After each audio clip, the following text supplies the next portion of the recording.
With us now, Randolph Rice, an attorney for the family of Rachel Morin. Counselor, thank you so much for being with us. I'm sure you've had a chance to speak with the family. How do they feel about this arrest this morning?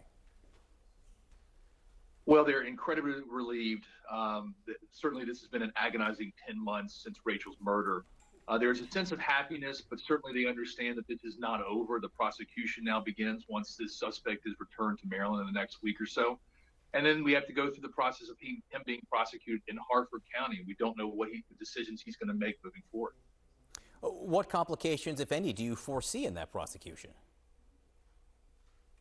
Well, the reason why, one, we're continuing to keep this story alive is we want other witnesses to come forward and provide additional evidence and information that can put a timeline together as to where he was between Los Angeles and Maryland, and then Maryland and Tulsa.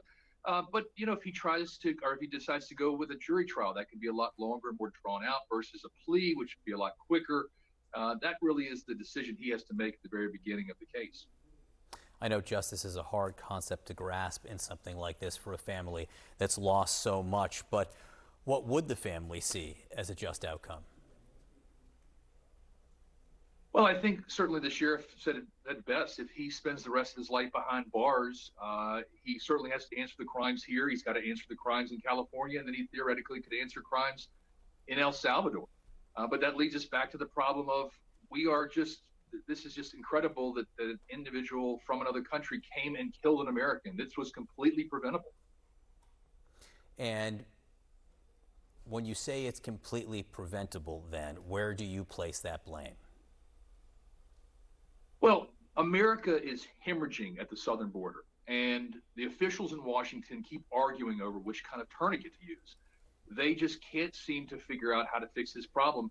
And had they gotten ahead of this and fixed this problem before, Rachel would be alive today, and so many other Americans. This is not a Republican or a Democrat problem. This is an American problem. We've got fentanyl coming across the border. We've got individuals coming across the border killing Americans. And everybody's standing around, like I said, trying to figure out what kind of tourniquet to put on this hemorrhage. And the irony of this whole thing is that the president of El Salvador has locked up all the gang members. This suspect has been identified as a gang member.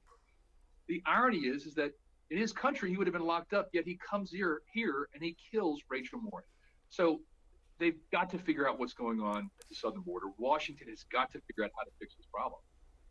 And do you feel like that will have an impact over this criminal case? Is that a cloud hanging over the case that will have specific ramifications?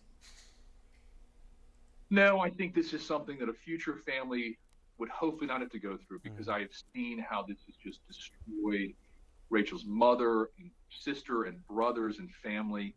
And it is heart-wrenching to watch them go through 10 months of not knowing who killed their daughter and knowing that it was preventable had they stopped this individual at the border. Randolph Rice, thank you very much for being with us. Our thoughts are with the family this morning. Thank you. And thank law enforcement. They did a great job in this case.